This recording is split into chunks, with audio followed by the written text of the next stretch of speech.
Hi friends, welcome to cooking channel Jyoti with kitchen. ಇವತ್ತು ಎಳ್ಳಿಕಾಯಿ ಉಪ್ಪಿನಕಾಯಿ ಯಾವ ಥರ ಮಾಡೋದು ಅಂತ ನೋಡೋಣ ಬನ್ನಿ. ನಾನೊಂದು 6 ಎಳ್ಳಿಕಾಯಿನ ಈ ಥರ ತೊಗೊಂಡಿದ್ದೀನಿ. ಇದನ್ನು ಚೆನ್ನಾಗಿ ತೊಳೆದು ಒಣಬಟ್ಟೆಯಲ್ಲಿ ಒರೆಸ್ಕೊಂಡು ಸೈಡಲ್ಲಿ ಎತ್ತಿಟ್ಕೊಂಡಿದ್ದೆ. ಅದನ್ನು ಈ ಥರ ಸಣ್ಣ ಸಣ್ಣದಾಗಿ ಪೀಸ್ನ ಮಾಡ್ಕೊಂಡಿದ್ದೀನಿ. ನೀರು ಸ್ವಲ್ಪನೂ ಇರಬಾರ್ದು. ನಾವು ಹಾಕಿರೋ ಪಾತ್ರೆಲ್ಲಾಗಲಿ ಸ್ಪೂನಲ್ಲಾಗಲಿ ಇಲ್ಲ ಎಳ್ಳಿಕಾಯಲ್ಲಾಗಲಿ ನೀರು ಇರಬಾರ್ದು. ನೀರಿದ್ದರೆ ಬೇಗ ಬೂಸ್ಟ್ ಆಗುತ್ತೆ ಅದು. ನೋಡಿ, ಇದಕ್ಕೆ ನಾವು ಉಪ್ಪು ಹಾಕೊತಾ ಇದ್ದೀನಿ. 6 ಎಳ್ಳಿಕಾಯಿಗೆ ಒಂದು 3 ಟೇಬಲ್ ಸ್ಪೂನ್ ಅಷ್ಟು ಉಪ್ಪನ್ನು ಹಾಕ್ಕೊಂಡು ಅದನ್ನು ಒಂದು 2 ದಿನದಷ್ಟು ಚೆನ್ನಾಗಿ ಇದಾಗೋಕ್ಕೆ ಬಿಡ್ತೀನಿ. ಅದೆಲ್ಲ ಸ್ಮೂತ್ ಆಗಬೇಕು, ಅಲ್ಲಿ ತನಕ ಬಿಡಬೇಕು. ನೋಡಿ, ಚೆನ್ನಾಗಿ ಸ್ಮೂತ್ ಆಗಿದೆ. ಇವಾಗ ನಾನು ಡೈಲಿ ಕೈ ಆಡಿಸ್ತಾ ಇದ್ದೆ. ಇದಕ್ಕೆ 1 ಟೈಮ್ ಇಲ್ಲ 2 ಟೈಮು ಡೈಲಿ ಕೈ ಆಡಿಸ್ರಿ. ಆವಾಗ ಈ ಥರ ಚೆನ್ನಾಗಿ ಸ್ಮೂತ್ ಆಗುತ್ತೆ ಎಳ್ಳಿಕಾಯಿ. ಇದಕ್ಕೆ ಒಂದು 3 ಗೆಡ್ಡೆಯಷ್ಟು ಬೆಳ್ಳುಳ್ಳಿನ ಜಜ್ಜಿ ಸೈಡಲ್ಲಿ ಎತ್ತಿಟ್ಕೋಬೇಕು. ಮತ್ತು 1 ಟೇಬಲ್ ಸ್ಪೂನ್ ಅಷ್ಟು ಜೀರಿಗೆ ಹಾಕ್ಕೊತೀನಿ. ಇದನ್ನೆಲ್ಲ ಡೀಪ್ ಫ್ರೈ ಮಾಡ್ಕೋಬೇಕು, ಆವಾಗ ಚೆನ್ನಾಗಿರುತ್ತೆ ಟೇಸ್ಟು. ನೋಡಿ, ಇವಾಗ ಇದನ್ನು ಜೀರಿಗೆ ತೊಗೊಂಡಿದ್ದೀನಿ. ಇದನ್ನು ಚೆನ್ನಾಗಿ ಈ ಥರ ಚೆನ್ನಾಗಿ ಇದನ್ನು ನೋಡಿ, ನೀರಿನ ಪಸೆ ಏನು ಇರಬಾರ್ದು. ಆ ಥರ ಇದನ್ನು ಮಿಕ್ಸ್ ಮಾಡಿ ಎತ್ತಿಟ್ಕೋಬೇಕು. ಇದು ಸೈಡಲ್ಲಿ ಇರಲಿ.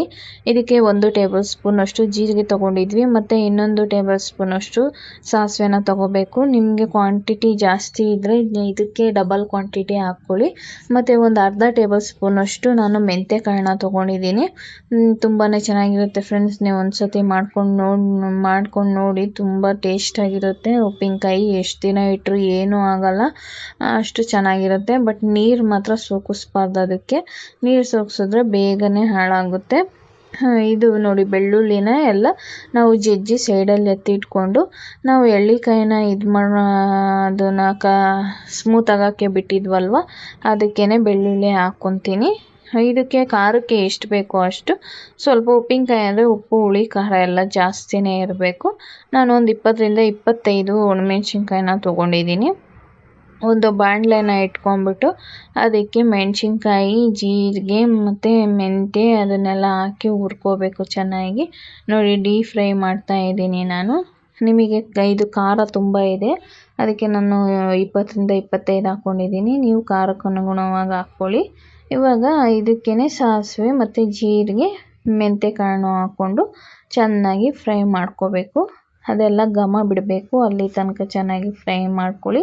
ನೋಡಿ, ಇವಾಗ ಇದೆಲ್ಲ ಚಟಪಟ ಅಂತಿದೆ, ಫ್ರೈ ಆಗಿದೆ ಚೆನ್ನಾಗಿ. ಇದನ್ನು ಅದೇ ಜಾರಿಗೆ ಹಾಕ್ಕೊಂಬಿಟ್ಟು ತರ್ತರಿಯಾಗಿ ನೀರು ಹಾಕ್ತಲೇ ರುಬ್ಕೊಳ್ಳಿ ಅದನ್ನು. ಇವಾಗ ನೋಡಿ, ಇದಕ್ಕೆ ನಾನು ಬೆಳ್ಳುಳ್ಳಿನ ಸೇರಿಸ್ಕೊತಾ ಇದ್ದೀನಿ. ಬೆಳ್ಳುಳ್ಳಿ ಏನು ರುಬ್ಬೋ ಅವಶ್ಯಕತೆ ಇಲ್ಲ, ಜಜ್ಜಿ ಸುಮ್ಮನೆ ಹಾಕ್ಕೊಳ್ಳಿ. ಮತ್ತು ಅದೇ ಬಾಣಲಿಗೆ ನಾನು ಒಂದು 6 ರಿಂದ 7 ಟೇಬಲ್ ಸ್ಪೂನ್ ಅಷ್ಟು ಎಣ್ಣೆನ ಹಾಕ್ಕೊಂಡು ಅದಕ್ಕೆ ಸ್ವಲ್ಪ ಸಾಸಿವೆನ ಹಾಕ್ಕೊತಾ ಇದ್ದೀನಿ ಒಗ್ಗರಣೆಗೆ. ಕರ್ಬೇವಿನ ಸೊಪ್ಪು ಬೇಕಿದ್ದರೂ ನೀವು ಹಾಕ್ಕೋಬೋದು, ನಾನೇನು ಕರ್ಬೇವಿನ ಸೊಪ್ಪು ಹಾಕ್ಕೊಂಡಿಲ್ಲ. ಇದನ್ನು ಗ್ಯಾಸ್ನ ಆಫ್ ಮಾಡಿಕೊಂಡು ಇದು ತರ್ತರಿಯಾಗಿರೋ ರುಬ್ಬಿರೋ ಪೌಡ್ರನ್ನ ಹಾಕ್ಕೊಳ್ಳಿ, ಇಲ್ಲಾಂದರೆ ಸೀದೋಗೋ ಚಾನ್ಸಸ್ ಇರುತ್ತೆ. ಇದಕ್ಕೇ 1 ಟೇಬಲ್ ಸ್ಪೂನ್ ಅಷ್ಟು ಅರಿಶಿನ ಹಾಕ್ಕೊತಾ ಇದ್ದೀನಿ.